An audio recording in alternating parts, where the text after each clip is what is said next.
Hi, I'm Ken Burns. I spent more than 40 years making documentary films that try to tell America's stories.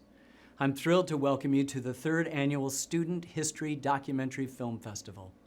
What drew me to this kind of filmmaking, and what I hope inspires you today, is the fact that this is as close to time travel as any of us can get. That's pretty cool. The films you're about to see were made by middle and high school students just like you.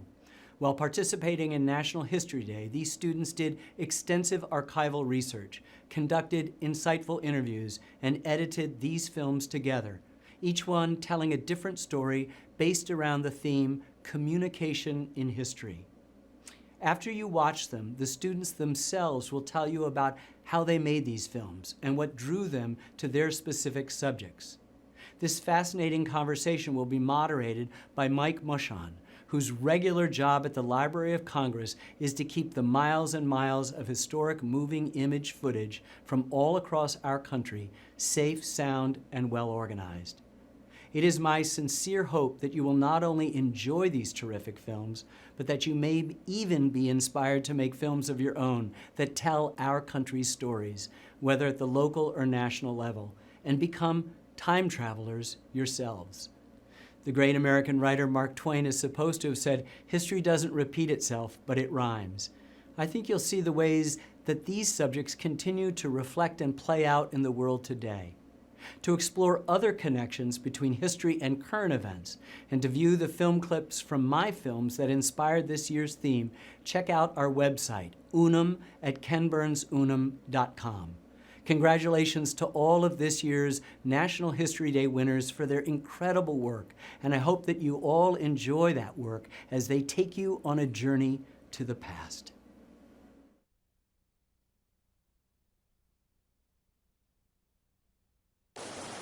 Hetch Hetchy, Constructing the Framework for Modern Environmentalism. In the late 1800s, as the United States grew and became more industrialized, Americans recognized for the first time that wilderness was in danger of destruction from settlement, commercial development, and tourism. One of the most controversial battles between progress and preservation was fought over whether to preserve Hetch Hetchy Valley in Yosemite National Park or dam it to provide San Francisco with a reliable freshwater source. During the fight, both sides used personal and mass communication to convey the stakes involved, resulting in the birth of America's modern environmental movement and the creation of one of the most famous environmental organizations, the Sierra Club. As the U.S. expanded westward in the mid-1800s, the West became the epicenter for a growing appreciation of wilderness. The attention brought to the California lands known as Yosemite reached even President Abraham Lincoln.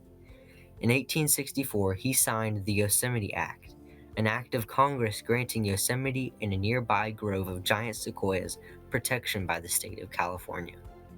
Galen Clark, guardian of the Yosemite Grant, once said, "I have seen persons of emotional temperament stand with tearful eyes, spellbound and dumb with awe, as they got their first view of the valley from Inspiration Point, overwhelmed in the sudden presence of the unspeakable, stupendous grandeur." Noting how greed of private entrepreneurs had spoiled Niagara Falls, Congress sought to preserve these cathedrals of the West. As a result, America's and the world's first national park, Yellowstone, was established in 1872. Yosemite quickly followed as the second national park in 1890. When naturalist and author John Muir first saw Yosemite, he said, "A landscape was displayed that after all my wanderings still appears as the most beautiful I have ever beheld." Muir became Yosemite's most passionate advocate.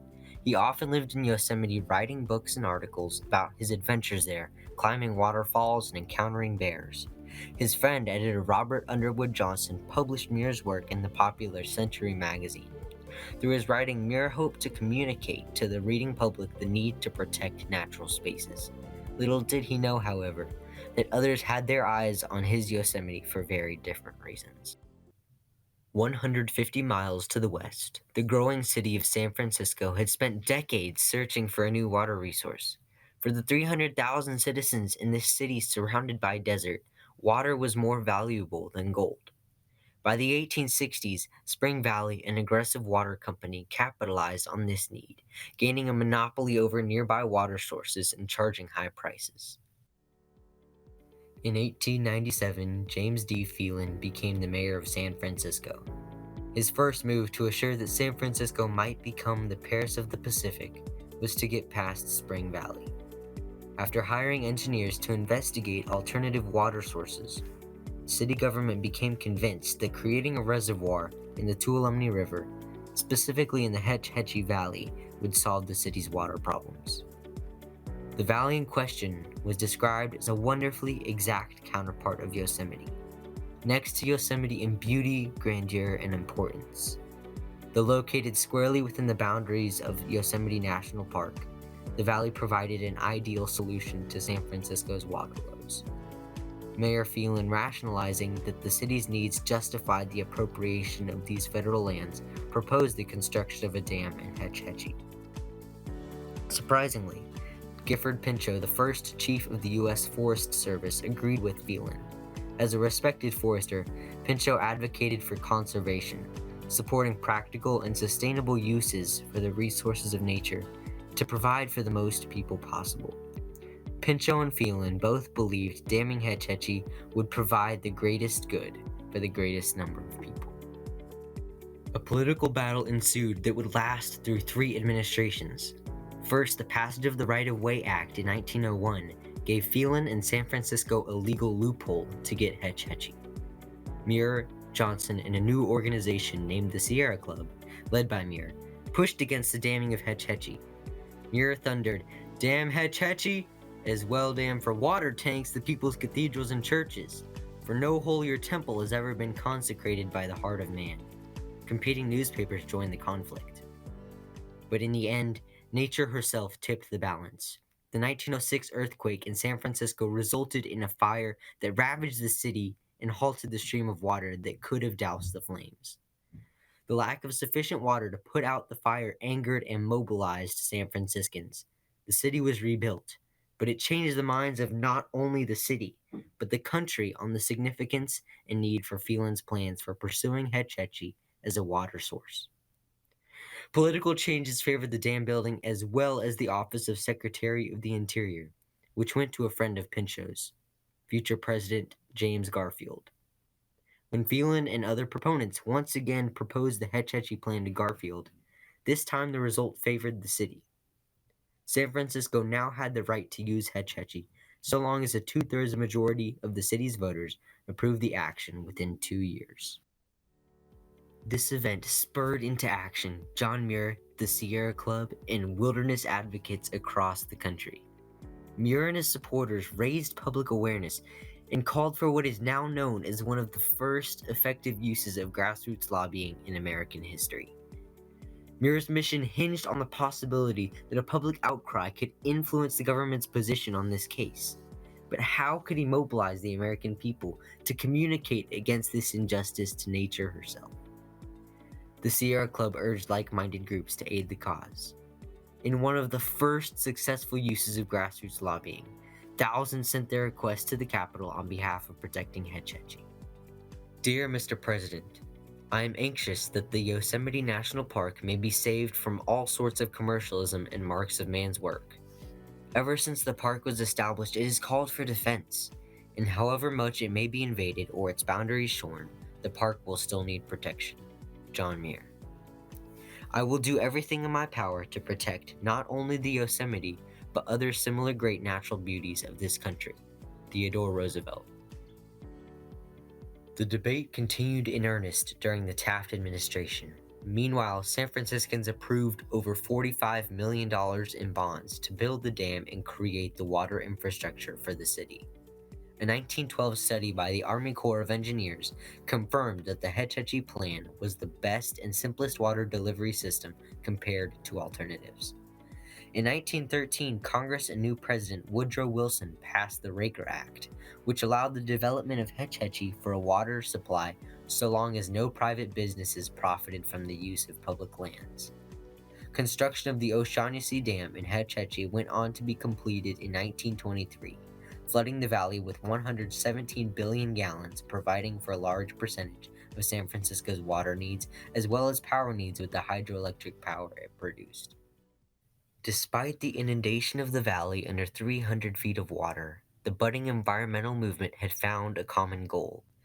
With the flooding of Hetch Hetchy fresh in the minds of the American people, the Sierra Club went on to successfully shut down similar plans to create reservoirs within Grand Canyon National Park and Dinosaur National Monument. The fight over Hetch Hetchy also refined the American understanding of what a national park is and how it should be protected. Up until Hetch Hetchy, there was no plan, no protection, and no funding to facilitate the growth and preservation required by national parks. In 1916, bolstered by the growing understanding of the consequences of the damming of Hetch Hetchy, the National Park Service was formed and charged with the purpose of conserving the scenery and the natural and historic objects and the wildlife therein, and to provide for the enjoyment of the same in such manner, and by such means as will leave them unimpaired for the enjoyment of future generations. As a testimony to Hetch Hetchy, today the almost 400 national parks and other monuments prove that Muir and the Sierra Club may have lost the battle, but they won the war. But the battle for Hetch Hetchy continues today. In the 1980s, the Sierra Club began exploring the possibility of returning Hetch Hetchy to its original state, a task that would cost about $1 billion, but which could repay the cost fairly quickly in tourism. The task force grew into a nonprofit called Restore Hetch Hetchy, which, like John Muir, works to communicate a new understanding of what the valley once was and could once again be. But for now, the dam and reservoir stand as a lasting reminder of how far we have come as a nation, and also who we hope to be.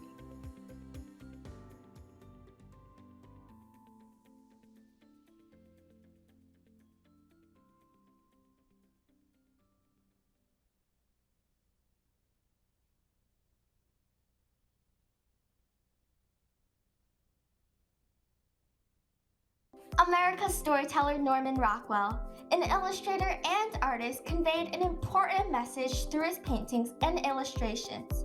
He communicated civil rights injustices and brought attention to historic events to acknowledge their significance.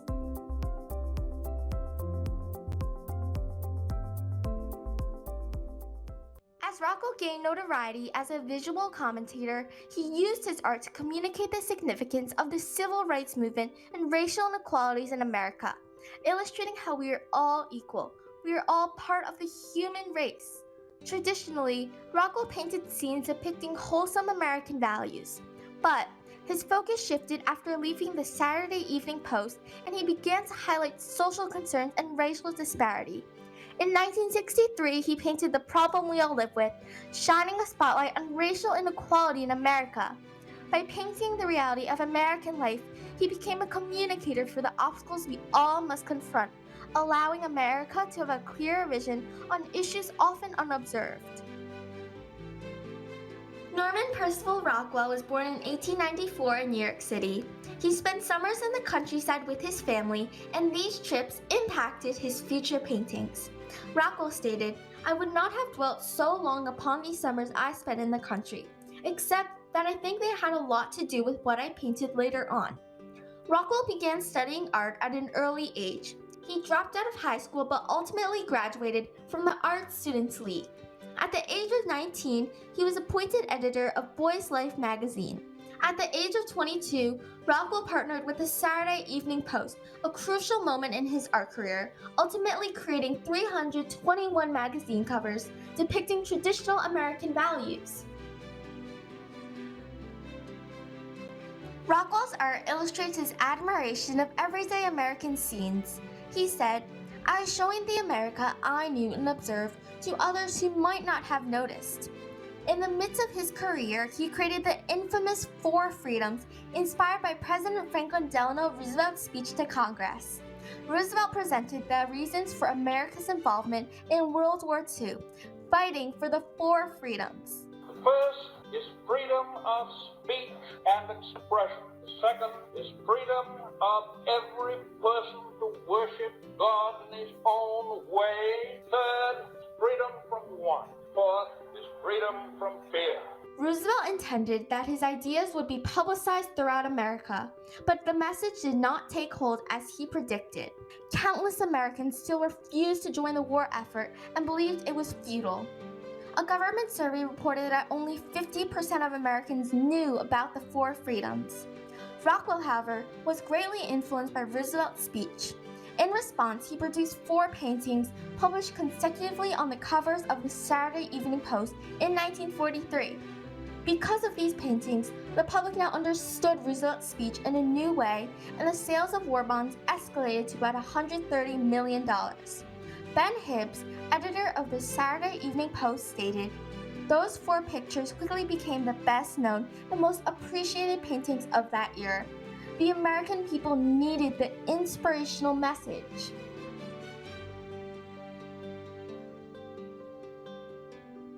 Despite his lengthy partnership with the Saturday Evening Post, they imposed strict rules on covers he was permitted to paint, only allowing minorities to be seen in servile jobs.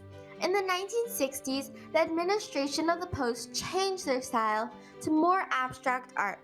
In response, Rockwell wrote to the director, "The work I now want to do no longer fits into the Post scheme." Rockwell's wife also supported the idea of leaving, and he departed from the magazine in 1963. He was able to paint anything he felt strongly about, and his main focus shifted to racial inequality.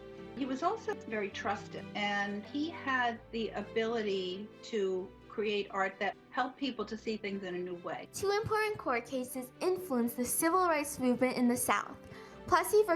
Ferguson in 1896 and Brown v. Board of Education in 1954. Plessy v. Ferguson ruled that separate but equal public facilities were constitutional. The South used Plessy as a basis for the creation of Jim Crow laws, restricting blacks from having equal rights and using the same public facilities as whites. In 1954, Oliver Brown filed a lawsuit in Topeka, Kansas, after his daughter was denied entry to all white elementary schools. The verdict declared school segregation was unconstitutional, providing educational opportunities for all. Rockwell took his first step in painting civil rights issues with The Problem We All Live With, featuring 6-year-old Ruby Bridges integrating into the New Orleans all-white William Frantz Public School, escorted by 4 U.S. Marshals. He painted Ruby as an innocent young girl to convey a feeling of empathy and bravery. Every day, Ruby was confronted with enraged crowds screaming brutal slurs. Teachers refused to teach Ruby simply because of the color of her skin.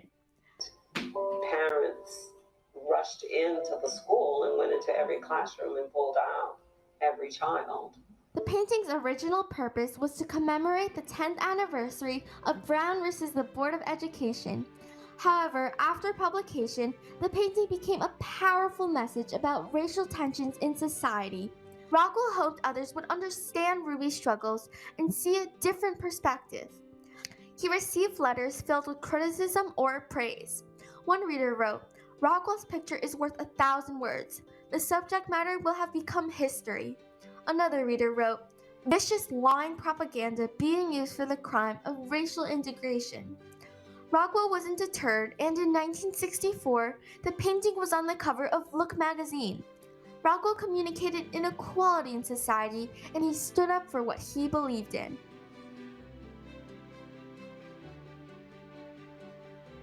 One of the most pivotal events in the civil rights movement of the 1960s was the March on Washington, where Dr. Martin Luther King Jr. gave his I Have a Dream speech. About 200,000 people gathered at the National Mall, peacefully protesting racial discrimination and supporting civil rights legislation. In 1964, Rockwell painted Murder in Mississippi, depicting 3 civil rights workers murdered by the Ku Klux Klan and the town sheriff at Mount Zion Methodist Church. In the finished painting, he omitted the KKK and the sheriff to focus on the tragedy of the murder. The painting differs from his others in style, and it became a raw interpretation of the fear and violence blacks faced. He wrote to Alan Hilbert, editor of Look magazine, "I tried in a big way to make it an angry painting." It was published in 1965 with an article, Southern Justice. In 1967, Rockwell painted The New Kids in the Neighborhood, featuring two groups of children with a moving truck representing the integration of American suburbs, illustrating American racial advancement. Not all of his civil rights paintings were well received. A reader wrote, "Just where does Norman Rockwell live?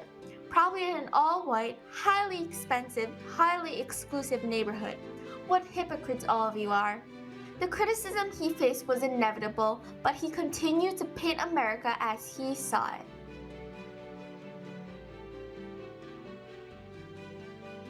Countless artists have been inspired by Rockwell's art and style. Contemporary artist Kadir Nelson used Rockwell's paintings as inspiration. He stated, "There are hundreds of artists, but my style has been heavily influenced by Norman Rockwell." Nelson illustrates for magazines such as The New Yorker, depicting African American scenes similar to Rockwell. One of his paintings, Sew Together, was directly inspired by Rockwell's The Golden Rule, conveying multiple ethnicities and equality. In 2011, President Barack Obama requested the painting The Problem We All Live With to be displayed in the White House. But that I learned a very valuable lesson, and that is that we should never look at a person and judge them by the color of their skin. That's the lesson that I learned in first grade. In 2021, artist Bria Goller created an image integrating Ruby Shadow and Kamala Harris, taking her first steps in making history as the first Black and South Asian female vice president. The image went viral on social media, communicating the historical significance of the two events. Rockwell stated, "We find that it is not a new scene which is needed, but a new viewpoint."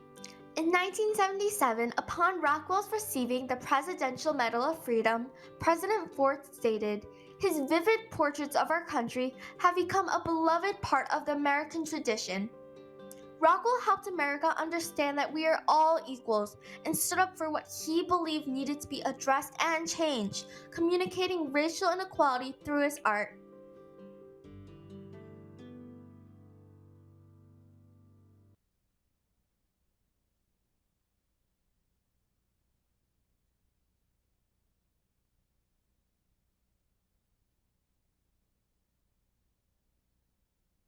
This astounding report, written for the New Yorker magazine, has deeply affected thousands of Americans who have read it since its publication little more than a week ago. This chronicle of suffering and destruction is not presented in defense of an enemy. It is broadcast as a warning that what happened to the people of Hiroshima a year ago could next happen anywhere.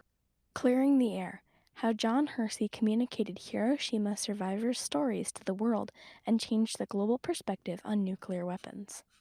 In 1946, almost a year after World War II ended, John Hersey's New Yorker article, Hiroshima, communicated to the world the first human perspective on the Hiroshima bombing.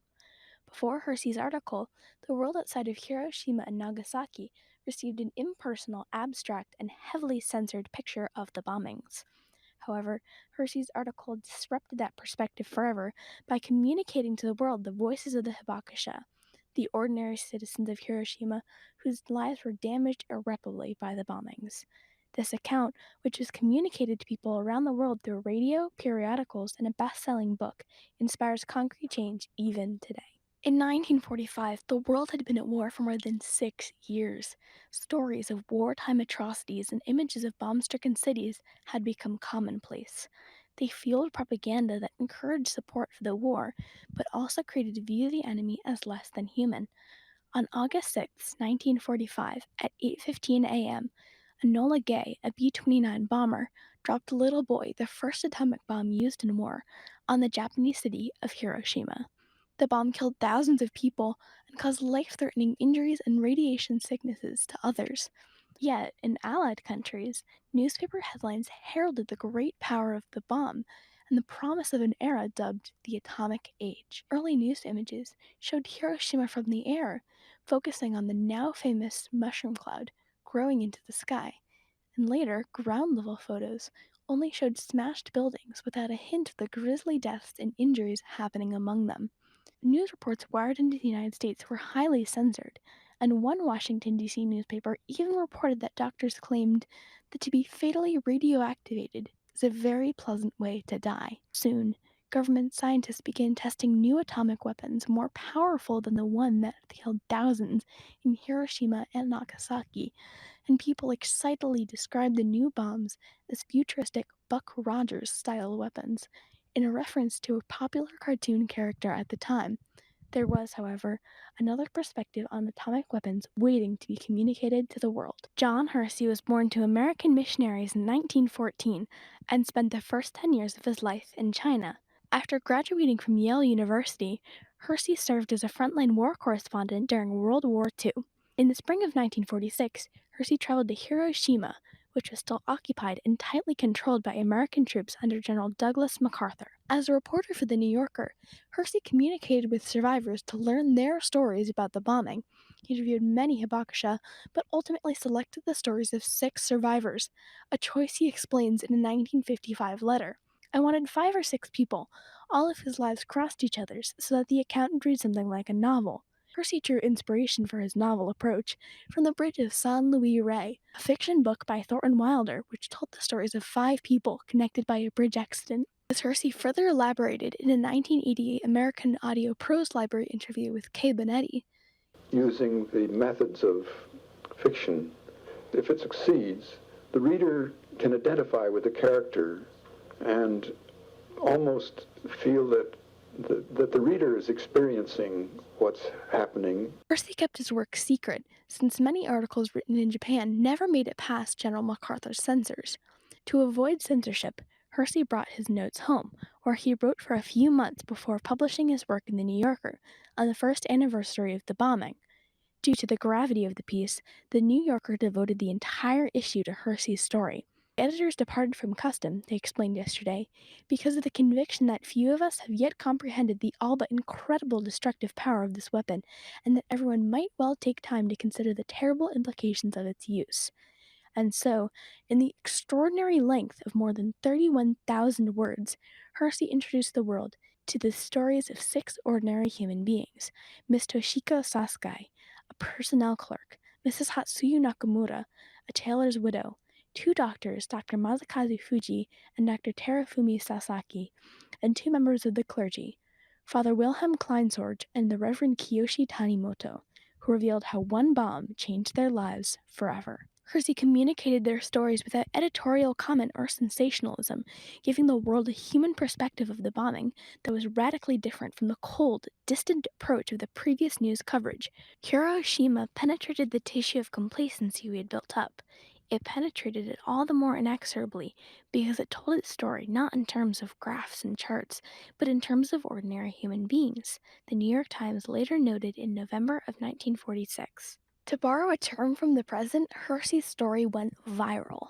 All 300,000 copies of The New Yorker sold out the day they hit newsstands, and Hiroshima was soon reprinted in newspapers around the country, with the requirement that a portion of the proceeds be donated to the Hiroshima Red Cross. Newspapers and radio stations around the world reported on the story, and within weeks, Hiroshima was adapted and aired on the ABC radio network, which reached 22 million American households. Shortened sections of Hiroshima were read aloud in 4 30-minute segments produced without sound effects or dramatic music. Mrs. Nakamura, who had suffered no cuts or burns at all, though she had been rather nauseated all through the week, began fixing her hair and noticed, after one stroke, that her comb carried with it a whole handful of hair. The story also aired multiple times on the BBC radio network, the largest international broadcasting organization, which broadcasts in 45 languages. The New York Times reported that people all over the United States who read The New Yorker suddenly began to discuss the harrowing experiences of a clerk within the personnel department of a tin works, a doctor in a private hospital, a tailor's widow, a priest, a young member of a surgical staff, and the pastor of a church. A book version was published less than 2 months later and has been printed in more than a dozen languages and distributed throughout the world. It has never been out of print. The book, banned in Japan until 1949, immensely helped Hiroshima survivors, whose stories were previously censored even within their own country. Because of the occupation forces, we were not free to talk about, to write about, to read about our experiences. This John Hersey's book, Hiroshima, informed American people about the horror of Hiroshima and Nagasaki, way ahead of the Japanese people.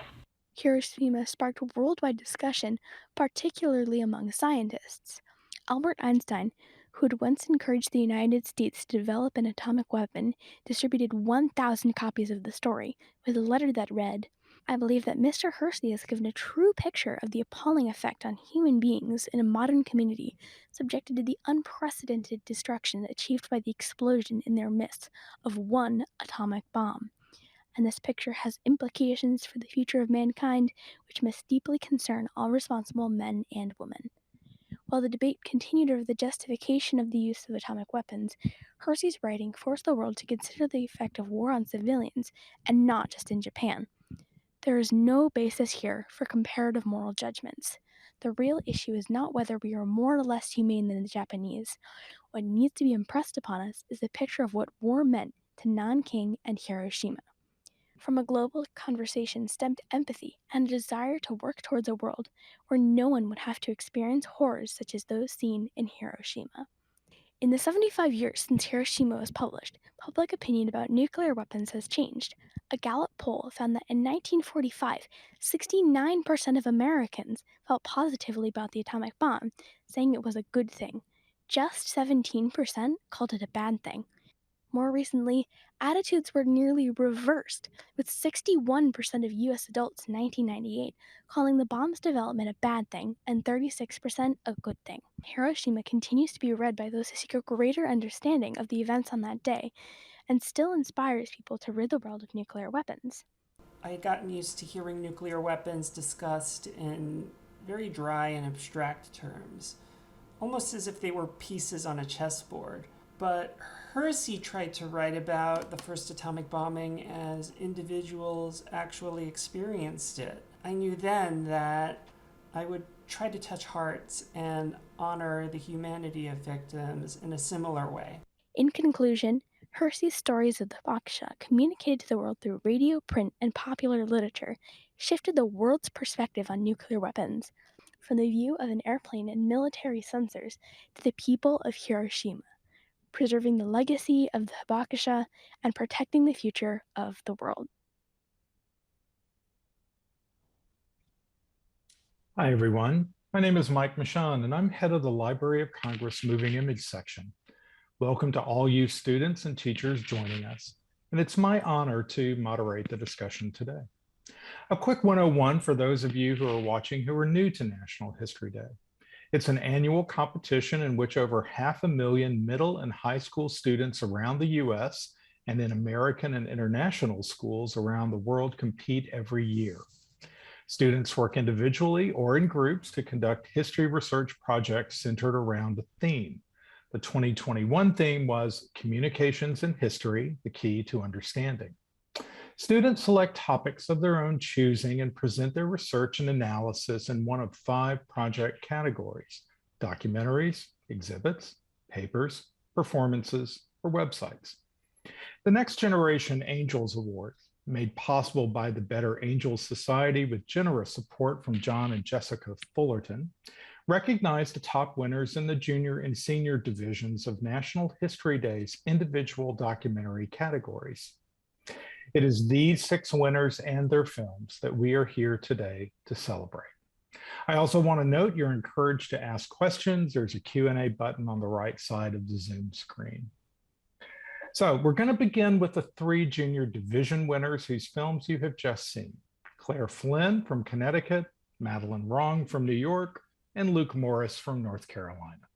Congratulations to all of you. And let me start by asking Claire, why of the 5 project categories did you choose documentary? And what was your inspiration to do a film on Hiroshima? And how did you choose your visuals? Since so much of the footage and pictures that we see from Hiroshima are pretty graphic. Thank you. So I chose to do a documentary because, Hiroshima is a very visual topic. As you said before, there are a lot of visuals from Hiroshima that are especially powerful. Especially the iconic mushroom cloud that you see in several depictions of Hiroshima.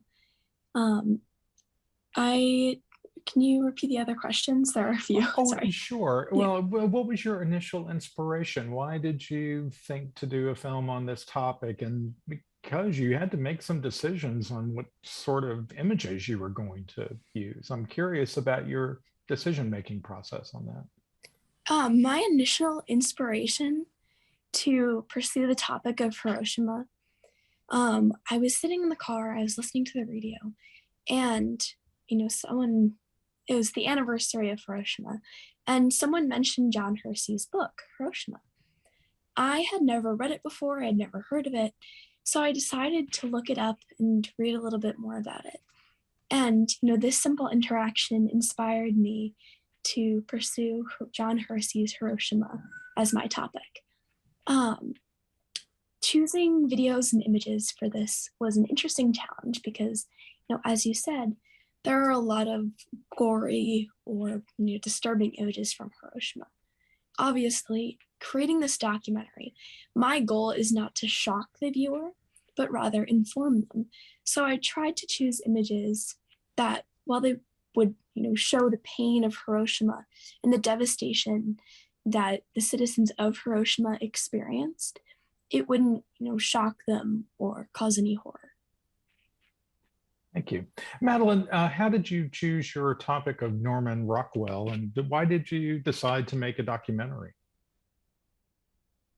So the reason I found Norman Rockwell was, in the beginning, I was stuck on finding a topic. I had no idea what to do, but I was in social studies class and my social studies teacher walked past me and she's like, "Are you stuck?" And I'm like, "Yes, I definitely am." And she asked me to look at Norman Rockwell, and at that time I had no idea who Norman Rockwell was. So when I first search up Norman Rockwell, I see these daily life, common American life images. And then after further research, as my curiosity led me to that, I saw the painting of The Problem We All Live With, which you saw in my documentary. And there was such a big contrast between the two that I was shocked and I was curious, like, what initiated him to change styles so quickly in art. So that's what really brought me to the topic, and it inspired me because it was so important how he changed perspectives and how he used art to communicate those perspectives and to potentially change perspectives of others. And then I chose a documentary because, as you probably know, Rockwell is an artist. So based off that fact, I knew that when you see art, you see a more bigger meaning than when you just describe it in words. So I think seeing Rockwell's art just added another element to my documentary and gave it a more powerful message to the watchers, to the viewers, and to show that Rockwell was a great artist and he used that art to communicate his perspective. What National History Day resources did you use to help inform your decision? I used a variety of sources. Probably my two best sources were the Library of Congress, where I got a lot of primary sources of the civil rights movement, which Rockwell was alive during, and that's how he created his painting. And then the Norman Rockwell Museum, which was probably one of my top sources because they had so many primary sources about Rockwell's life, so much information that I couldn't find just on Google. And it was super helpful. And they had a lot of primary images too that I could use in my documentary, like letters and images that you couldn't find online. Thank you. Luke, your film contains a lot of photographs and illustrative material. So I'm curious what your primary resources were, and also, was doing a documentary hard?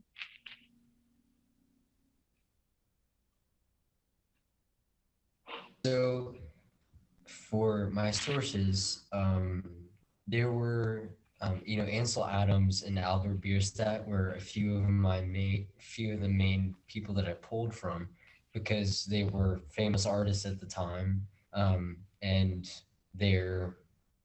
they painted and took photos. So those are very visual ways of communicating. And so those are my main sources because my project is on national park and the controversy surrounding that, the nature, I guess, is really central to the controversy. And then the Library of Congress contained a lot of the photos on the city of San Francisco, which eventually took Hetch Hetchy, the valley that my project is based on. So the Library of Congress and artists of the time period were my main sources. And documentary making is a fairly long process. It takes some effort, definitely, dedication, because I've heard that there's 3 different stages of making it. One is kind of the draft, the second one is putting it all together, and then the third one is editing what you've put together. But I definitely think it's really important to know where you want to go first, so your thesis, and then from there, everything kind of fills in to back up your main argument. But yes, definitely it is a process that requires dedication, but at the end, it's really awesome to see that finished project. Thank you. That segues nicely the question that I have for Claire. Claire, could you walk us through your process? I mean, for example, did you create an outline first? And since this is an iterative process, did your film change through various stages of competition? Definitely. So I start my process usually with one main idea. For this particular topic, I chose to do a little bit of research on John Hersey's Hiroshima. So I started by reading that book, and then I did a little bit of research about the surrounding time and the impact of the book. So when I'm doing my research, I tend to focus on a big topic and then a more narrow topic that I end up doing my documentary on. So I made sure to find different impacts that resulted from the event, which was John Hersey's Hiroshima. And from there, I began a beginning, middle, and end of my documentary, and I fleshed that out with some details. So in terms of the process of integrating feedback, every time I got feedback from judges, I made sure to carefully consider how it fit into my documentary. And I think you can pick and choose which feedback you should follow. For example, I had a few judges who recommended making sure that my cuts between clips were cleaner, which is a change that I made. But then I had a judge who recommended putting in music, and because I had my personal reasons for not putting in music or sound effects, I didn't choose to take that feedback. So really, you take feedback depending on what fits for you. Thank you. Madeline, you included some interviews with Norman Rockwell experts. How did you identify them and then make contact with them? So, as I said before, the Norman Rockwell Museum was a big resource for me when it came to finding research and finding sources. So I was looking through the website, and when I moved on to regionals, so for me that was like Long Island, when I moved on to regionals, I wanted to have at least one interview that really came from someone who really knew Rockwell. So I went to the Norman Rockwell Museum, and I saw they had an email for the archives of the Norman Rockwell Museum. So my intent was to just find images, like high resolution images, to put in my documentary to make sure they were better quality. And then I had put in my email to them if I could potentially have a small interview with one of the Norman Rockwell staff. And he reached back to me fairly early, and she said that she was so kind and she lent me all these images and primary sources and letters that helped my research process, while also recommending I speak to the deputy director of the Norman Rockwell Museum. And after I got in touch with her, after a few emails, we set up a Zoom and I asked her a few questions and she was really kind. She gave me so much helpful information that I had to include it in my documentary. And I think it really strengthened my documentary at that point. Absolutely. Well, I can say from personal experience, when you get contacted by a student who's doing a documentary like this or any National History Day project, folks like me are so very, very eager to share our knowledge and to help out. So I think it's great that so many of these documentaries feature people, experts who are being interviewed. Luke, in your process paper, you wrote about allowing the pictures to speak for you for things that you couldn't fit in due to the 10-minute time limitation. Can you elaborate a little bit on the editing decisions that you had to make? I mean, when you're first started on this, was your documentary always right around 10 minutes, or did you have to make some pretty hard choices in there? Yes. So when I started my documentary, I thought 10 minutes would be kind of hard to achieve. I was like, that's kind of long. But then I started my script and ended up with 16 minutes of words, just words, no images, no video. And the NHD requirements are to fit it within 10 minutes. And I was like, oh boy, I don't know if I'm going to be able to fit a lot of this in. So I had to do a substantial amount of editing and cutting.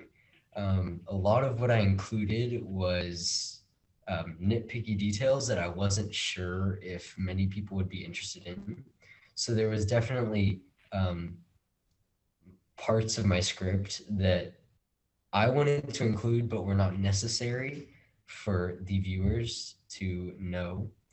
But then there were parts that I really wanted to keep because I felt they were essential to the project, but they weren't as essential as all the other information I had already put in. And as for images, I really took advantage of being able to use images in this project. For example, I had letters from John Muir and the president talking about Hetch Hetchy and that controversy, President Theodore Roosevelt. And I wanted to write 4 to 5 sentences from each one, talking back and forth, but I was only able to include maybe a sentence from each of them. So I put their letters in the background and scrolled through them so that the viewer could see that this was a letter, but I was able to take all the extra information out and just put that one sentence of the letter that I thought really fit into that part of my script. So images were really important. And yes, cutting was also very important too, and a little bit difficult. So I'm curious, what editing software did you use? I used WeVideo. It was a program that our school used, and it worked quite well. It was really fun to be able to see it all take shape there. Great. So this is really a question for all of you. What's the best advice that you got from a teacher?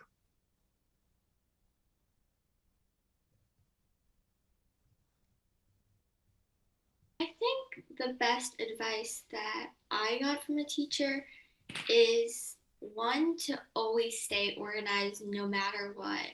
Even if you're naturally, like me, an unorganized person, always try to stay organized because at the end it'll get to you. And what my teacher recommended was have a Google Doc where I had all my sources and a few notes. So that way, if I had an issue where I couldn't remember the source or I needed to get more information, I could go right back to that Google Doc and find the source that I needed. So I didn't have to go scrambling around trying to find that source again. And I think it's really helpful in terms of organization.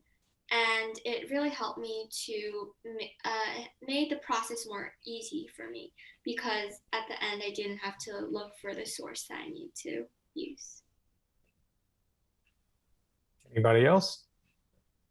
Yeah, sure, I'll jump in. So one thing my teacher told me, because I felt so, there's always something else I felt I could have done to make my project better.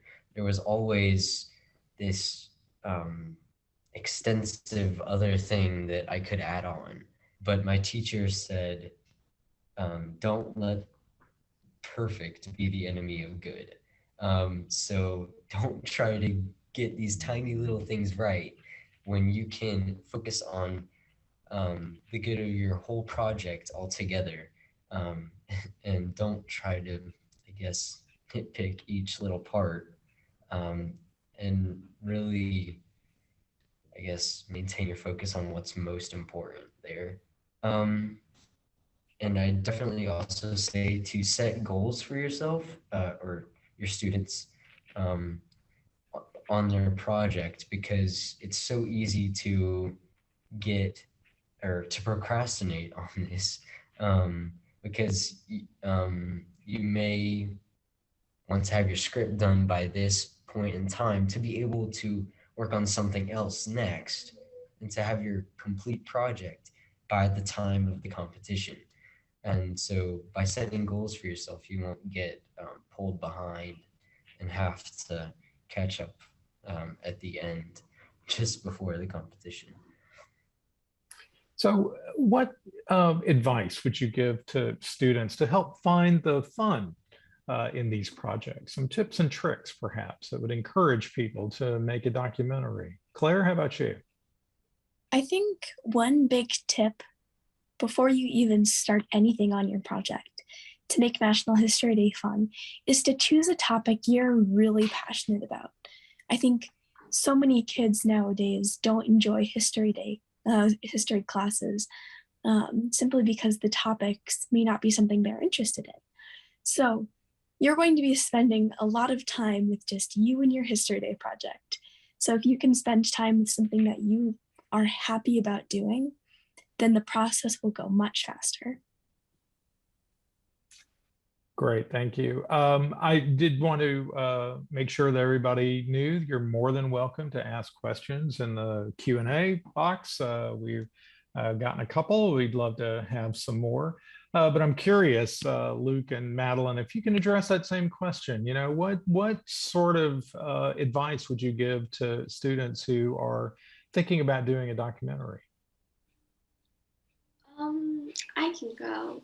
As Claire said, finding a topic that you're passionate about is really important. And one tip I have for that is what I do is I take a topic that I am passionate about and then I shrink it down.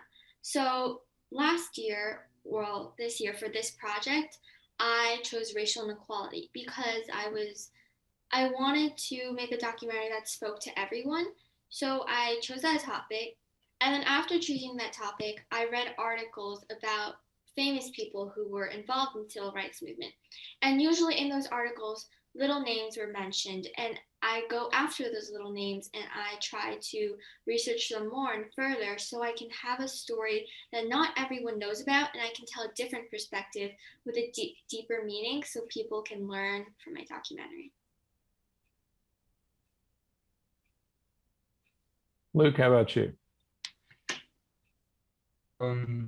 So something I learned from being able to talk with other documentary makers is that it's also really cool to find or to choose a topic that you have connection with, because then when you make your arguments in that project, it's something that you're backing up with all you have, because of your connection with that topic, you can you probably have a little bit better of a handle on how to communicate it, but you're also 100% behind your argument. So maybe something like a local topic near you, or something that's affected your family. Those are all really cool ways to find a project that connects to you and you're interested in. Great. Yeah, that seems to be a common theme. Find something that really interests you and that you want to work on. And it seems more like fun than it does work. Claire, we have a specific question for you, which is how did you locate the Hiroshima survivor that you interviewed and arrange for that interview? So recently, at the beginning of this year, actually, the Treaty for the Protection Against Nuclear Weapons actually passed. So there's made significant progress with disarmament movements. So when I conduct research for my History Day projects, I always make sure to find a modern connection, just to show how history connects to the present. So I did a little bit of research for organizations that had pushed for this treaty. And when I was looking at ICAN, a prominent anti-disarmament organization, I actually found out that they worked with a Hiroshima survivor, Setsuko Thurlow, and I reached out to her and we created a dialogue, and I was able to integrate that into my documentary. Terrific. So I'm really curious for each one of you, how did doing this documentary affect you personally? Madeline? No problem. So I think this documentary really opened my eyes to, again, current issues or current events or past events in history, because when you're researching a topic, you don't necessarily just research your person or your event. Like, I don't just look at Norman Rockwell. I look at events that happened when Norman Rockwell was painting the problem we all live with, let's say. So I researched the civil rights movement. I researched events that happened in the civil rights movement. I researched other events that surrounded Rockwell's paintings, like the murder in Mississippi. So I really think that it opened my eyes to other events in history, and now it can help me be a better person, because I can understand our world a little bit better with the knowledge that I have and understanding from those topics.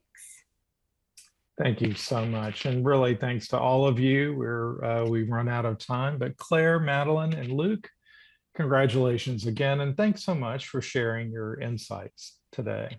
So we're going to take a 5-minute break now, and we'll be back with the senior division winning filmmakers and their documentaries shortly. So we hope to see you back here for that. Thank you very much.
Hi, everyone, and welcome back.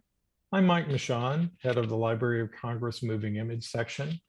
And now we're going to watch the winners of the Next Generation Angels Award in the National History Day Senior Individual Documentary category, followed by a Q&A with the filmmakers.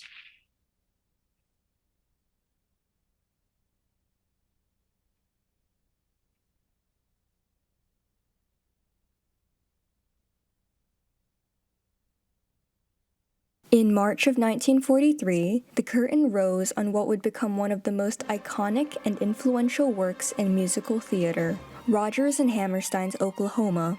Based on a play by Lynn Riggs called Green Grow the Lilacs, Oklahoma wove together song, dance, and plot, painting a picture of romance and violence in the American Midwest. Defying musical comedy conventions of the time, Oklahoma's nuanced narrative and nostalgic subject matter propelled it to unprecedented levels of success, launching the golden age of Broadway and increasing the effectiveness of musical theater as a form of communication.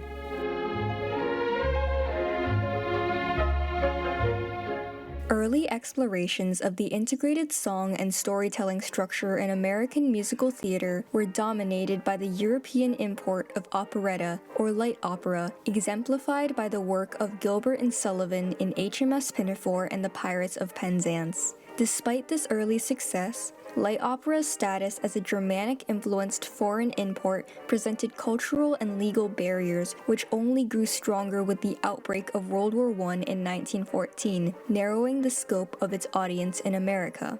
Following the end of World War I, musical theater of the Roaring Twenties traded story-centered operettas for extravagant dance routines and catchy comedic songs. Many shows, including the immensely popular Florenz Ziegfeld's Follies, were done in the revue style, featuring a series of short, disconnected sketches enhanced by large sets, elaborate costumes, and scantily clad chorus girls. Racial caricature-based entertainment was also popular, with minstrel shows and a 1916 musical comedy titled Chu Chin Chow garnering loud laughs and large crowds. There were attempts to challenge these conventions, including the 1927 musical Showboat and English-language operas such as Gershwin's Porgy and Bess, which embedded their music within serious, often racially cognizant frameworks. However, these early 20th century explorations of plot-centered musical theater were swept away in a flood of Great Depression-era escapist entertainment, which continued to capitalize off of large dance numbers and lighthearted gags.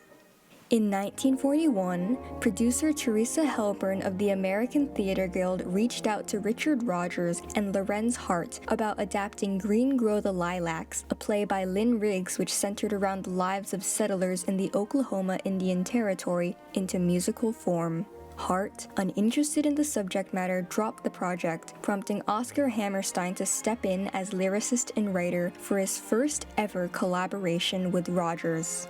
The new Rodgers and Hammerstein partnership strayed from the typical production process, prioritizing storytelling over showmanship, letting the plot, rather than Broadway musical conventions, control what happened on stage. Choreographer Agnes DeMille was hired to maintain the story's structural integrity through its dance sequences, and casting prioritized actors over singers, turning down big-name stars like Shirley Temple for more thematically appropriate choices like Joan Roberts. Oklahoma was not the first show to have a narrative, but I would say it was the first show to be ruthless about its narrative, in the sense that if it didn't belong in the storytelling of the show, it was not included. Additionally, both parties could now work in their preferred order, with Hammerstein crafting the lyrics before Rodgers wrote the score, aligning the content of the music more accurately with the story's context and character motivations. While production went smoothly, the uncertainty surrounding Rodgers and Hammerstein's collaboration style, the pressures of World War II, and the seemingly inane subject of Western ranchers made it difficult to find financial support. Philanthropist and well-known Broadway angel Howard Cullman turned the project down flat, while producer Mike Todd dismissed its chances of success entirely with the line, "No jokes, no legs, no chance." When Oklahoma's curtain finally rose on March 31st, 1943, American audiences were greeted not with scantily clad showgirls or dazzling kicklines, but old Aunt Eller churning butter on the front porch as the show's protagonist, Curly McLean, belted out the now iconic opening lines to Oh, What a Beautiful Morning. It looks like it's climbing clear up to the sky.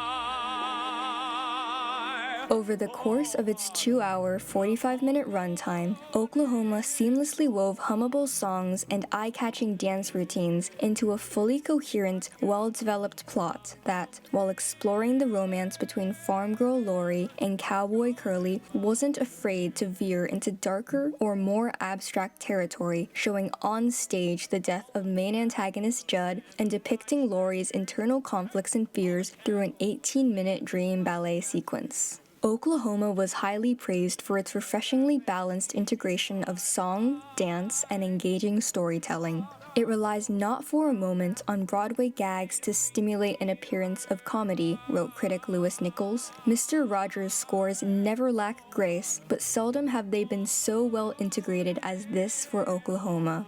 While the show received some criticism for its darker subject matter, with one audience member referring to it as loathsome, pestilential, and rotten, it appeased most viewers by smoothly transitioning between controversial and entertaining elements. 1 minute you've got this very risky dream ballet, and the next minute you've got a very traditional vaudeville number. So people are entertained enough to sort of take in the more complicated themes. In addition to its seamless execution, the show's optimistic portrayal of the rural heartland struck a chord with the American people amidst the turbulent atmosphere of World War II.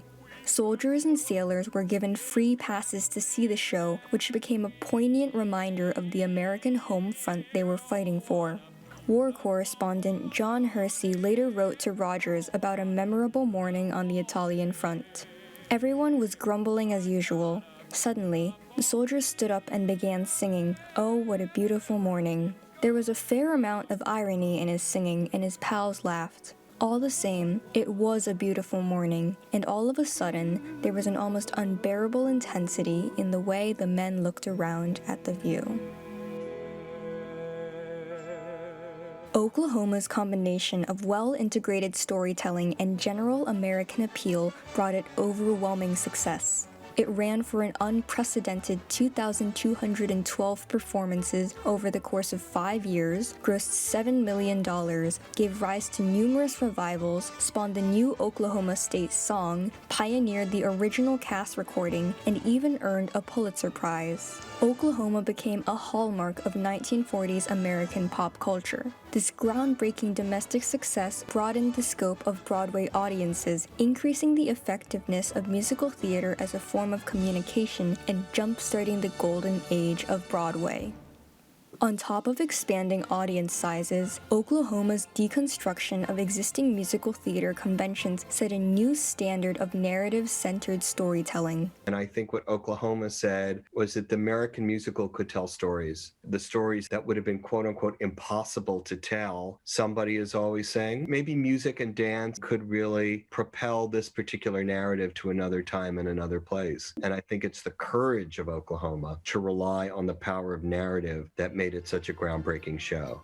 This golden age shift from sensationalist to plot-centered shows popularized the use of storytelling devices, which facilitated the creation of complex, often socially conscious narratives, capturing the rise of Nazi Germany in Cabaret, depicting taboo elements of 1960s counterculture in Hair, and casting light on the struggles of the LGBTQ community in Rent. They create people who are confronting these difficult issues, and they don't just sort of lay out the difficult issues. They actually underlay that really with a person, a human being you can care about. And people, when they're not sort of hit over the head with something, but are actually allowed to think that a character is flawed but not unlike themselves, then I think they become very receptive to new ideas.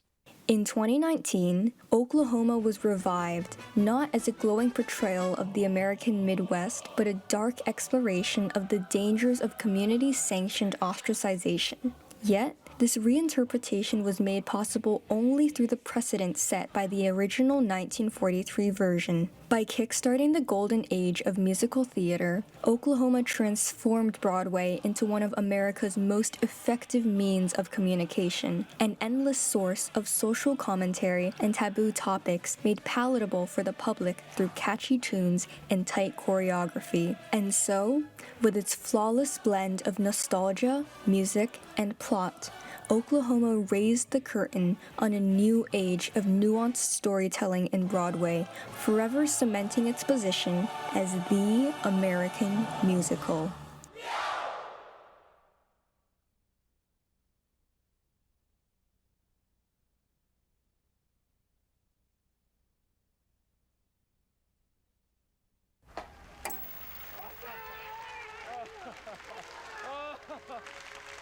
Spreading hope across the Korean Peninsula in the early 1980s, the shouting man actively conquers the room with manse.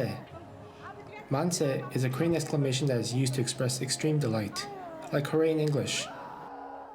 So, why is the man perpetually yelling manse to convey the message of reunion?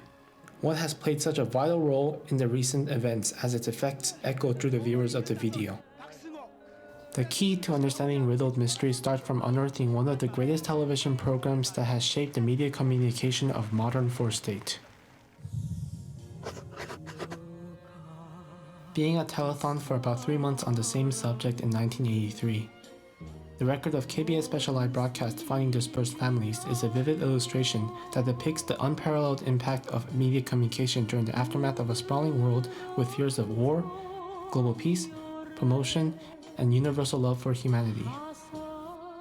Originally, the program was intended to air for just 2 hours. However, due to the overwhelming applicants of the program, the first broadcast ended at 2:30 a.m. with a promise to continue this program. The documentary hosted by Chul Jong-yu and Ji-yeon Lee changed history forever. The duration of the program was 138 days, with airtime 453 hours and 45 minutes. 100,952 have applied for the reunion, and correspondingly, 10,189 families were reunited.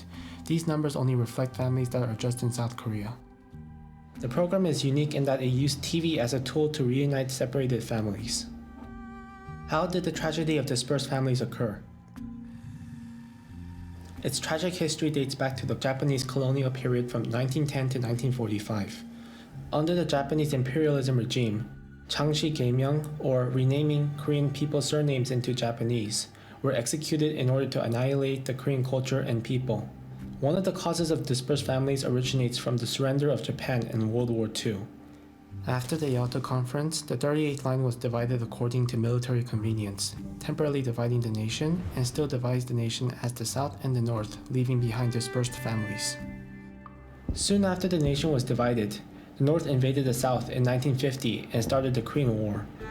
Consequently, the Korean War produced about 4 million casualties and 100,000 orphans, and about 10 million separated families on the Korean Peninsula. Before the utilization of the live TV system, there were attempts to find separated families through the People's Search section of the newspaper. But the low-income class couldn't afford to advertise in newspapers. In short, papers did not have a great effect. Moreover, people tried to use radio as a communication tool to reunite scattered families, but radio was also ineffective due to the bimodal frequencies of local and national. Also, it was impossible for people to confirm facial recognition through the radio. In the early 1980s, a great transformation in the history of Korean mass communication unfolds. Color TVs and telephones began to spread across the country in every house. The media communication technology of Korean broadcasting was also rapidly developing. The real-time live broadcasting network system of Central Broadcasting and Local Broadcasting was equipped. In addition, simultaneous real-time live overseas broadcasting has become possible through the satellite system. The development of media and communication, such as color TVs, telephone, national live TV programs, and satellite broadcasting networks were spread nationwide from house to house, creating numerous miracles. During the Japanese colonial era, a family who does not know Korean surnames meets.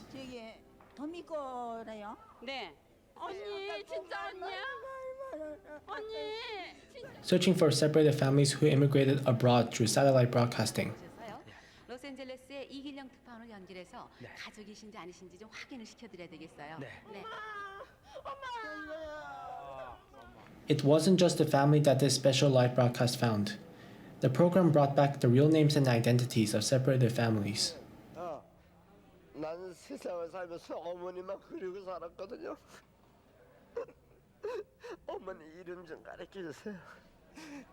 유혜자. 너의 이름이 네. 김씨가 아니고 허씨야. 네. 허현옥이라고. 네. 이름도 모르고 살았단 말이에요. 나도 모르고. 이제 이름도 찾으셨군요. 그 화면이 두 개로 나뉘어져서 반반 나뉘어져서 지방을 연결해서 가족 얼굴들을 양쪽에 보여줘요. 근데 9개의 KBS 지방 네트워크에 있으니까 제주의 여동생이 대전의 오빠가 화면에 보이면 그때 얼굴 보는 순간 이 방송을 시청하던 모든 국민들은 그냥 바로 맞다 맞아 닮았네. 그러니까 두 MC가 이것저것 하나하나 챙겨서 질문하기 전에 벌써 화면에서 이렇게 보이는 거예요. The butterfly effect after the end of the live broadcast expanded further. It reopened the disconnected communication between the two Koreas, which was unimaginable during the Cold War. The TV program was key in sustaining the communication between the South and the North, as South Korea used the program as a negotiating resource in their efforts to resume discussions with the North on reuniting families across the demilitarized zone. The first reunion took place from 20th of September to the 23rd, 1985. After their first meeting, annual meetings of the South and North occurred from the year 2000 through 2015. After 2015, meetings were not consistent due to the tense global affairs, with the last meeting in 2018. With the miracle of the media, diplomatic and political negotiations have blazed the trail for enhanced relations. 이산가족 찾기 방송 2년 뒤에 아마 북한 대표단이 KBS를 방문한 걸로 알고 있어요. 1985년 아마 5월이었던 걸로 기억하는데 그때 KBS를 방문했고 또 남북한 이산가족 최초 상봉이 1986년 9월에 이루어졌어요. 그래서 In addition to diplomatic influence, the TV program also had a tremendous global influence on the world. The program was broadcasted in 25 countries in real time, as well as being screened at the General Assembly. The program became a hot issue and was also recognized by the New York Times, ABC News, NHK News, and other renowned platforms of media from various countries. In the short-term impact, citizens united as one to overcome the sad and angry history of the past. For this particular program, regardless of a person or a corporation, a tremendous number of people volunteered for the success of the program. 이산가족 당사자뿐만 아니라 이산가족이 아니더라도 함께 울고 함께 통곡하면서 그런 이제 국민적인 일체감 조성에 TV가 단단한 몫을 했다고 생각을 합니다. Globally, the program awakened awareness of the Cold War and its parallel aftermath. I've heard about the program that uses television to reunite families that have been torn apart. I would say to them, whatever your political differences with the South, what harm can be done by letting the innocent families from North and South know of their loved ones' health and welfare? Full reunification of families and peoples is a most basic human right. The long-term impact of this program include ongoing use of the discussion forum on the Korean diaspora website and the push for reunions of Koreans and global peace by US senators. The program was extolled by the world and also received many significant awards, including the Most Humanitarian Program of 1983 by journalists at the 6th World Media Conference and the Gold Mercury International Honorable Award for Peace in 1984. Furthermore, the derivatives of the program, like the recordings and wall posters, became assets to the UNESCO Memory of the World Register in 2015. In fact, KBS Special Live Broadcast for Finding Dispersed Families was the origin of modern social media and FaceTime. People posted their messages on the wall and they met others through a screen. Those little posters that conveyed a little bit of information would get seen in various places around the country. You know, fast forward to today, how does so many people communicate on social media today? In a shorthand that we all understand. You text just parts of words, parts of a few letters, an emoji. and your friends and your family get it. It seemed to me that was almost a precursor of how the internet would work, in our age. It only took one broadcasting program to shift the paradigm and ideologies of the world. KBS Special Live broadcast for Finding Dispersed Families is evaluated as a good example of media communication that spreads the love of humanity and peace to the world and demonstrates the preserved value of communication, regardless of the form of tools from TVs to SNS and YouTube to even more innovative platforms in the future. So this great legacy of media communication must continue.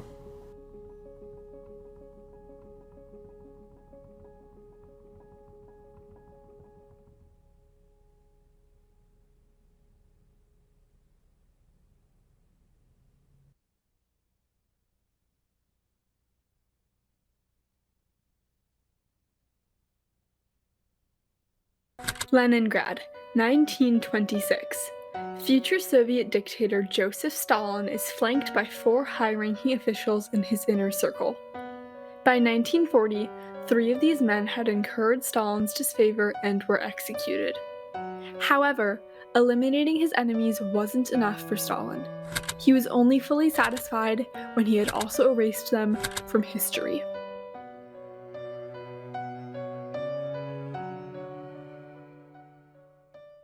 Joseph Stalin ruled the Soviet Union from 1929 until his death in 1953.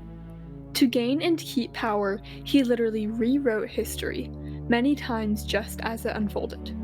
He falsified photos, film, art, and other media to communicate his visions, destroy his enemies, and build an enduring cult of personality.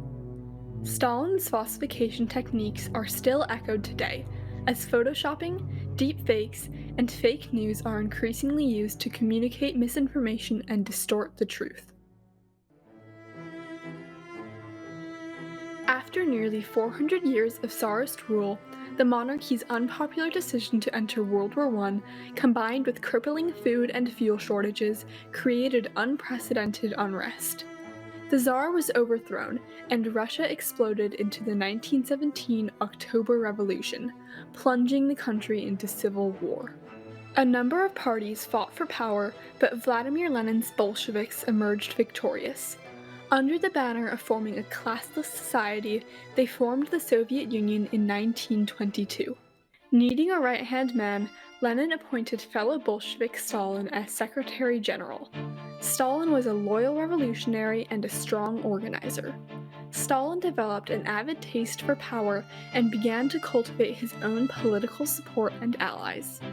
However, Lenin became disillusioned with Stalin's increasingly rude and cruel behavior and wrote an official testament denouncing Stalin. But Lenin died in 1924, before the testament could be made public, and Stalin began his plan to take over. Stalin knew the power of an image. He knew that people didn't always believe what they heard or read, but they tended to believe what they saw. He wanted to communicate the message that he was the anointed successor of the deeply revered Lenin, so people would transfer their loyalty to him. Stalin actively encouraged the cult of Lenin worship that had sprung up upon Lenin's death, simply so he could inherit that mantle. In 1929, Stalin achieved his goal of leading the Soviet Union, and was given status as Vozhd, or Great Leader, equal with Lenin.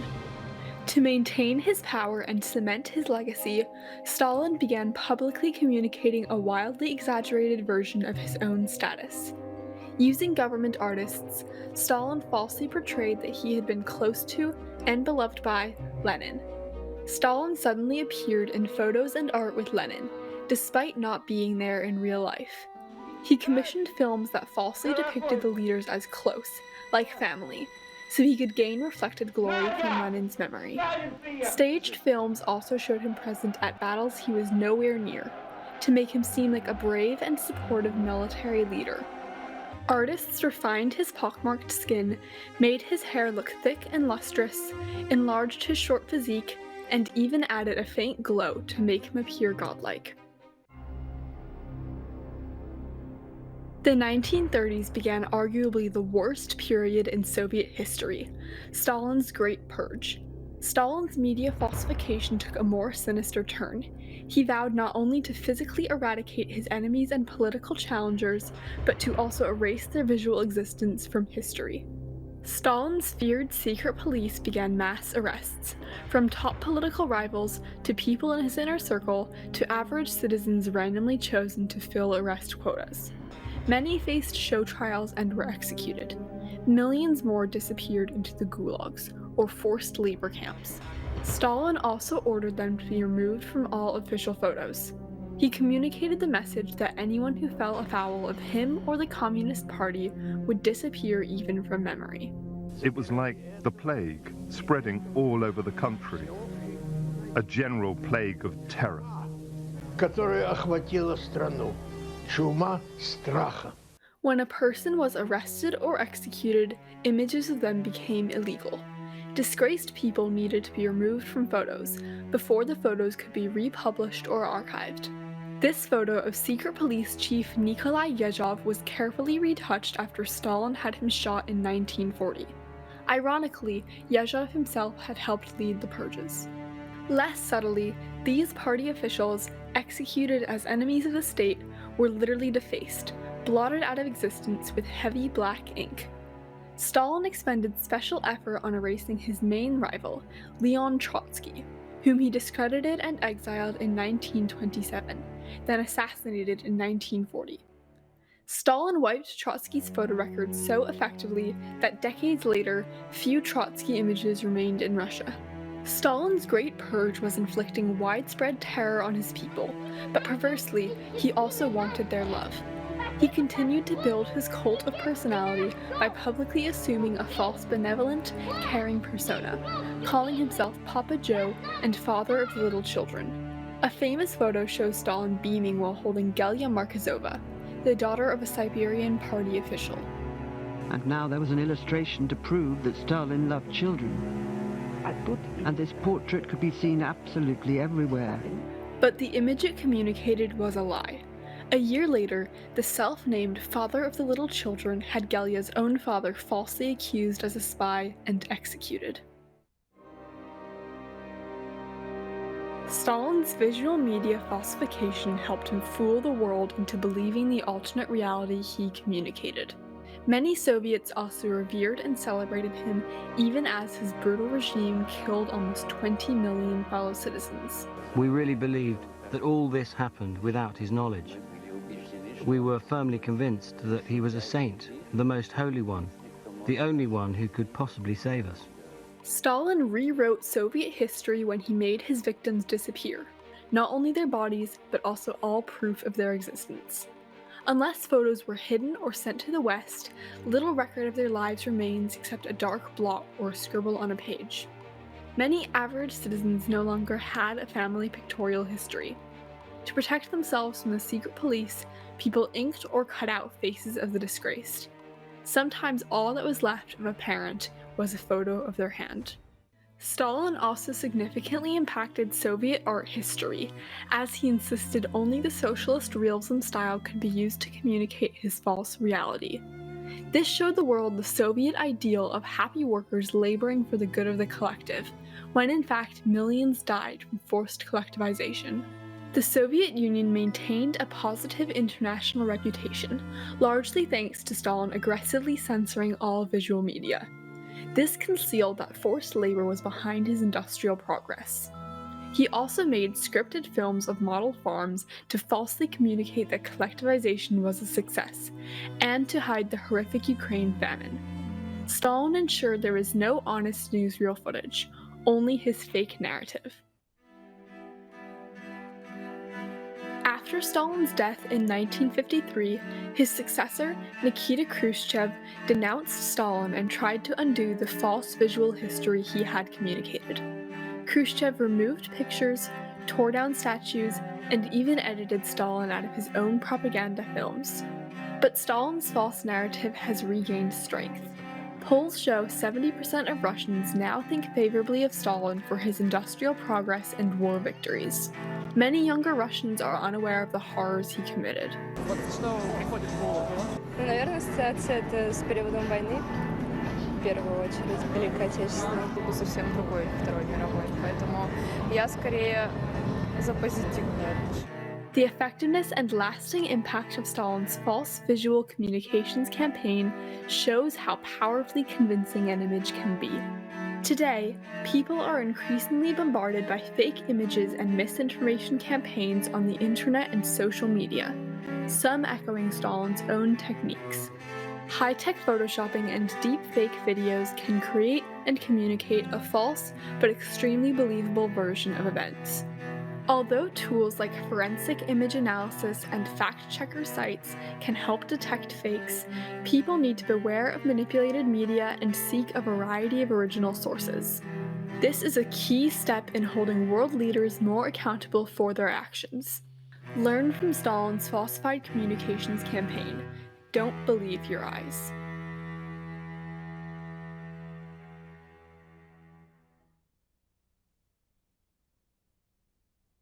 I'm now joined by the filmmakers, Sasha Allen from Minnesota, Ryan Kwan from Korea, and Melinda Chen from New Jersey. I also want to remind you that we welcome questions in the Q&A, so you'll find a button there in your Zoom screen. Please ask. We're happy to answer those questions. So my first question is for you, Sasha. Where did you get the inspiration from your film, and why did you choose documentary? Yeah, I found out about my topic from a book called The Commissar Vanishes by the late British photographer, graphic designer, and author David King. I used some of the images from this book in my film. I had been reading a book by the late Soviet dissident Alexander Solzhenitsyn and was actually considering that as a potential History Day topic when I found this book on the same shelf. When I saw the before and after images of how people vanished and read King's description of how and why Stalin falsified visual media, it really drew me in. Fake news was also becoming a huge problem at the time I was choosing my topic, so I felt it was very relevant. This is actually the third documentary I've made for National History Day because I really love the process of making them. I feel that a good documentary can really immerse you in the story with images, sounds, and words. Yes, I want to pick up on what you were just saying about the context in which you made this documentary. And there's a lot in the news about deep fakes and fake news and things like that. And your documentary addresses those pretty forthrightly. Did that have an impact on how you approached the making of the documentary and what you talked about? In what way? Sorry. No, just, you know, with all of that in, you know, current events and things are in the air, did that have an impact on, you know, why you even chose the topic to begin with and the way, you know, you structured it to, you know, bring this story of Stalin and the falsification of history into the current day? Yes, I would say that this topic really serves as a warning. This falsification has been going, that we see in societies all over the world today, has been going on for a very long time. And it's important to be an informed consumer in the media and make sure that what you're reading and seeing is really true. Thanks. Ryan, you have a very personal connection to the story that you're telling and dedicated it to your great-grandmother. Is that why you chose this topic to begin with? Yes, that's the reason why I chose my topic. So I grew up hearing the story of my great-grandmother about her two lost sons who got separated from her during the evacuation to Siosan in 1950 during the Korean War. And it was her lifelong wish to find them. My great-grandmother passed away in 2016. My mom told me numerous times about the times when she and her parents went to a broadcasting company that broadcasted a TV show that helped find families who were separated during the war. They would visit the broadcasting company the entire summer in 1983. So that's how I became familiar with the story. Then in 2014, I watched a Korean movie called Ode to My Father, and it was about a guy finding his sister who was separated from him during the Korean War. He found his sister through the same TV show that my mom was talking about. It was called the KBS Special Live Broadcast, Finding Dispersed Families. Through the movie, I was able to understand what my mom, grandmother, and my great-grandmother went through. I also realized that an individual's life basically comprises a part of history. Ever since then, I conducted personal research on the TV show. And when I decided to enter the 2021 NHD, whose theme was communication history, I immediately knew that I was going to make a documentary film. I wanted to make a documentary film to continue the legacy of the show KBS Special Live broadcast Finding Dispersed Families, and also to let us remind ourselves of the tragedy so that we don't repeat the same history. Was it personally rewarding for you to tell this story with which you have this very intimate connection? Yes, it was, because like after hearing the story of my great-grandmother, I wanted to share the pain that many Koreans felt because of the Korean War and how much they lost and how it still affects us today. Thank you. Melinda, can you walk us through your process a little bit? The creation of an outline, and the various edits that you had to make, the process paper. I know it's an iterative process, so you had to make changes throughout the various stages of competition. Can you walk us through that a little bit? Of course. So evidently the process of making an NHD documentary begins with picking a topic. And for me, this is the most important part. And you have to make sure that whatever you're doing your documentary on has to be something you're extremely passionate about, because you are doing it for the next year. After that, I usually start off with some level of ground research, which involves usually finding secondary sources, like websites and also books. Please use books. And this is sort of where you start forming your basis or your basic thesis and picking an angle with which you want to attack your project. And after you've sort of determined your angle, this is where you want to dig deeper and essentially figure out where the holes in your project are. And the way you patch those holes is by doing primary source research. So it's really helpful to go to an archive to look for original documents, try to find interviews, and try to really dig as far as you can in this stage. And after you feel as if you have enough resources to really understand your topic, you can start drafting an outline, looking for the visual resources that you need to actually demonstrate in your documentary. And after that, you can edit your video. And if you make it through the first level of competition, this is really where you get to the spicy part of making your project, where you can start really editing and looking back at your old thesis and figuring out the places in which it really fails to capture the topic and making improvements upon those. And actually, I find that's my favorite step, the parts where you start adding nuance to your project. Great, thank you. A reminder to everybody, you are more than welcome to answer questions or ask questions of the filmmakers, and we'll be sure to relay to them. But Sasha, jumping off of what Melinda just said there, can you talk a bit about the strategies that helped your research process? Yes, I'd like to talk about something that helps me manage my research sources. I always end up using a ton of sources, including books, articles, website, images, and film, and it can be really hard to keep track of it all. As you probably know, it's a required part of History Day to submit an annotated bibliography because it helps the judges understand the scope of your research and how you used and understood it. But I also use the annotated bibliography to keep myself organized and keep my research organized as I go along. When I find a good source, I immediately write it down into a document and add brief bullet point notes underneath. These will cover anything interesting I found in the source and also where in that source I found it. This is especially useful when I'm watching film. If I find something I want to later download and clip, I'll write down the timestamp and what that thing was. It saves me a ton of time because I don't have to go back later and rewatch or reread things, but I can go straight back to my source and pinpoint the information I need. And at the end of my project, when I'm finalizing the bibliography, I will expand the bullet point notes into complete sentences and add in any other information that will be helpful for the judges. Great. Can you talk to a little bit about the technical aspect of making a documentary? Yeah, definitely. One of the things that's great about making a documentary is that you can have so much fun with the technical aspect. You can be creative with the special effects, your music, transitions, and how you organize your film. You don't need expensive or complicated software to do this, although if you have that, that's obviously great. Also, make sure you leave yourself enough time to have fun with this part, because it's one of my favorite parts of the process. So how many times did you, through the competition process, did you have to make changes to your documentary? I'm constantly making changes, always finding things that I want to develop, especially with feedback I get from judges, family, the mentors at Minnesota History Day. Great.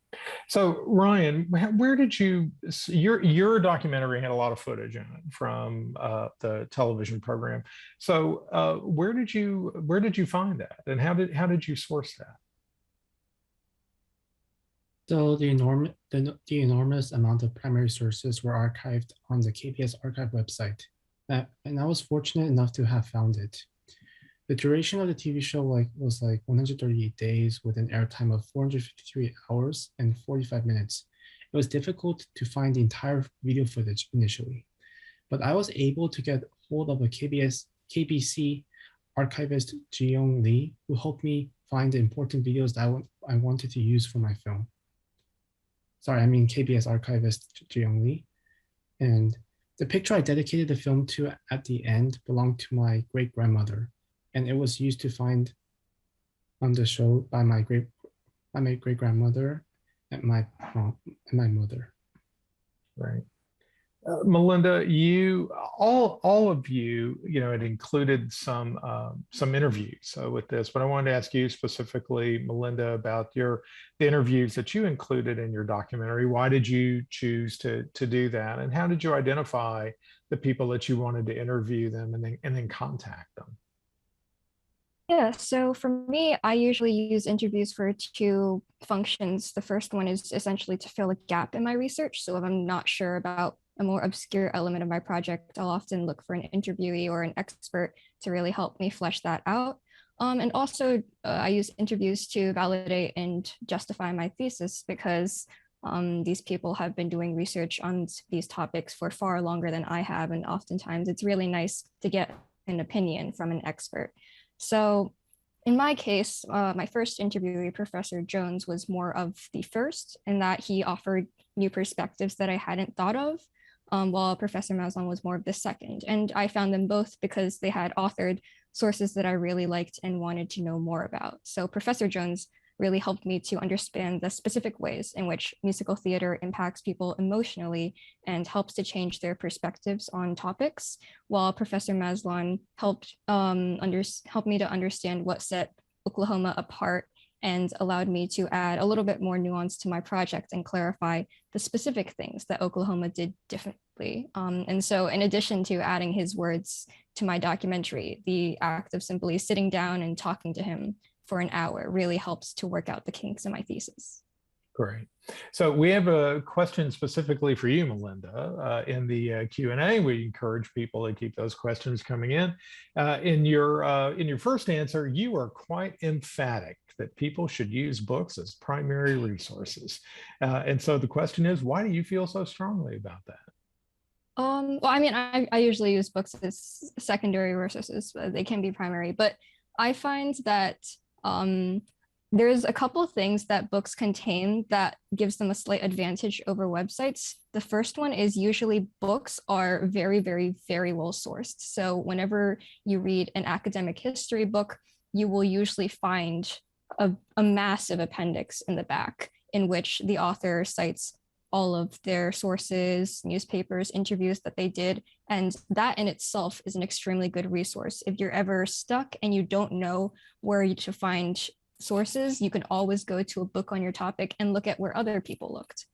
So that's one thing. The other thing is, generally, I find that books, because of the time it takes to publish them, because it's been through so many levels of editing, are you'll generally find a slightly more concise or better structured picture of a topic, rather than if you sort of go on a random Google search, you'll often find slightly more disparate information, and oftentimes it's harder to see the big picture that you get from a book. Thank you. Sasha, a question for you. Where did you get the background music for your documentary? My background music is all taken from the library of the software I used, which is WeVideo. Great. Is that the software that you use to edit your documentary? Yes, it is. As well? Software I've used all 3 years. It was provided to my school by a grant through the Minnesota Historical Society. Very good. So all of you are veterans of National History Day and making documentaries. I'm curious, is there other students out there who are thinking about doing a doc? Maybe they've never done one before. What are some tips and tricks and suggestions that you would have as they're really pondering whether or not they want to do this? Ryan, how about you?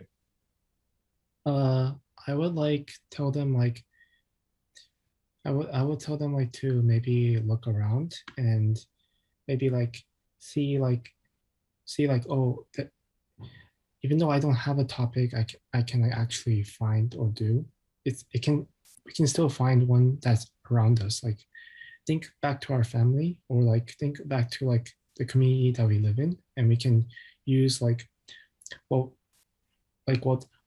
we can relate to in order to trying to find the topics, as well as the details that we want to share and be passionate about, because people can relate to each other based on their own backgrounds and in their history, and as well as their parentage or lineage. This can be applied to this can help and apply to students who wish to find something that they really want to work on. So we have a very specific question for you, which is how you identified the people in your documentary that you wanted to interview. That's for you, Ryan. Yes. So first of all, the people that I interviewed, I would look through and try to find out who were major figures in part of the KBS TV shows special broadcast, Defining Dispersed Families, and I would try to look into their information. One of them was Mark Lickey, and the other was Jian Lee. Great. Melinda, back to that question about the tips that you would give to students who are thinking about doing this. What sort of advice can you provide? Oh, the first piece of advice is definitely time management. I'm sure this has been conveyed to you guys many, many times in many, many different forums, but time management is really, really important, especially when you're working on a big project. And the reason why I'm allowed to say this is because I've been on both ends of the spectrums. I've had years in which I felt as if I was really, really organized and on top of my game. And I've had years in which I was literally starting my documentary 2 days before the deadline. And I will say that the first type of organization is significantly more fun and relaxing than the second time. So being on top of your organization is a really important thing.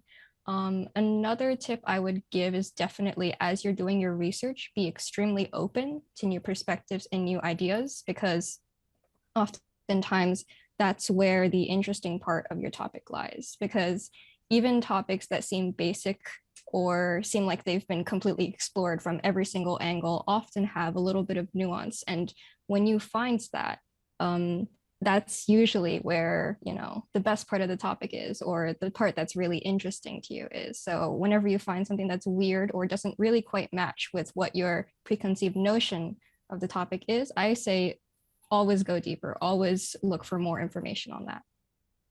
Are there instances in which the resources that you're finding sort of drive the way that you craft your script?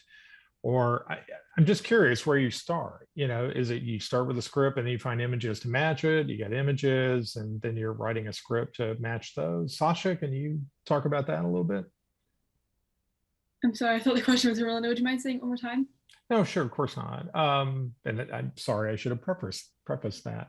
I'm just sort of curious in the relationship between the script or outline that you write and then, and then the images that you're able to find. You, for example, started with the book. You had a book that had images in it, but obviously you had to flesh that out a lot to provide a bunch of context to it. So I'm sort of curious if if you started with an outline and then were looking for images to match that, or if you were just finding images and you wrote your script around that. I actually was doing both at the same time. Once I had my outline and had fleshed it out into a full script, I made a storyboard, which was just a table with sections of my script on the left and the descriptions of images I wanted to have on the right. Sometimes the images I found influenced what I'd written for a certain section of the script, and other times what I had written in the outline for the script, I looked for images to match that text. Right. Melinda, was that sort of the same process for you as well? For me, I typically start off doing sort of a timeline of my topics. So I'll basically write out the important events that relate to it, and I'll fill in the visual media afterwards. But for the most part, it's similar. Great. So Ryan, I'm curious as to, what kind of advice that you got from your teachers and others as you were working on your documentary? So like the advice I got from my teachers was like since like most of like today's like sources and things that we normally use as like relate to like digital media, they advised me to like try to learn more about digital media more and try to apply like technical things so I can be able to like portray my information more accurately. And they even taught me to like focus on trying to find more on like primary sources, which I can like help make my information as I explain like my topic in order to make it more credible. Great. Sasha, we have a specific question for you. Where did you find the clips in your documentary? My footage all came from YouTube. Some of it was raw footage from channels like British Pathé, and some of it, where I couldn't find it anywhere else, I took footage from old TV programs or old documentaries. My modern day footage is also from YouTube, from modern news programs and things like that. Melinda, why do you think it's important to study history? Well, for me, I think history is a really good way to develop a framework for which we can view the present. And I think specifically with respect to National History Day, I've learned a lot about very, very specific topics that definitely don't get taught in history class, that have sort of opened my eyes, I guess, to the ways in which I guess our history curriculum sort of brushes over certain things. I guess one example that I can remember off the top of my head is a pretty common National History Day topic is the Triangle Shirtwaist Factory Fire, which I knew nothing of before I started doing this competition. And just learning little tidbits like that, not only do they make you a more informed citizen, but they also allow you to see patterns in, as Asha's topic sort of touches on, when things that happened in history are now reoccurring, and it sort of informs your ability to respond to those things. Are you a fan of musical theater? Yes, I am. That's actually the reason why I asked that, is because it's one of the things that I particularly enjoy about all of your documentaries, is that you come at these from different perspectives, and it really informs the documentaries, and they're so incredibly well done and entertaining, and you learn a lot from them. So that kind of leads me to my last question here is, how did this work affect you personally? Sasha, can you start with that? I think learning about falsification has made me more aware of what I read and see online. It's made me more conscious to check sources and make sure that what I'm seeing is true. Ryan, how about you? Yours is a very personal story. Yes. Yes. Like presenting the information regarding like the KBS like special like broadcast program, as well as like the struggle that many Koreans faced based on like how they wish to like reunite with their families. It kind of helps me remember like my great grandmother who died in 2016, and I just wanted to show like how important that the event was in like trying to like help like reunite the Korean families with the use of technology. And I still feel bad that my great grandmother, like she never managed to find her missing last two sons, and I still want to like honor her memory by like making this documentary, as well as honoring those who've reunited or weren't able to be reunited with their families because of the Korean War. Well, thank you all so much. Sasha, Ryan, and Melinda, really thank you for spending time with us today. And congratulations again on your achievement. And thanks to all of you for joining us today. And good luck on your National History Day projects.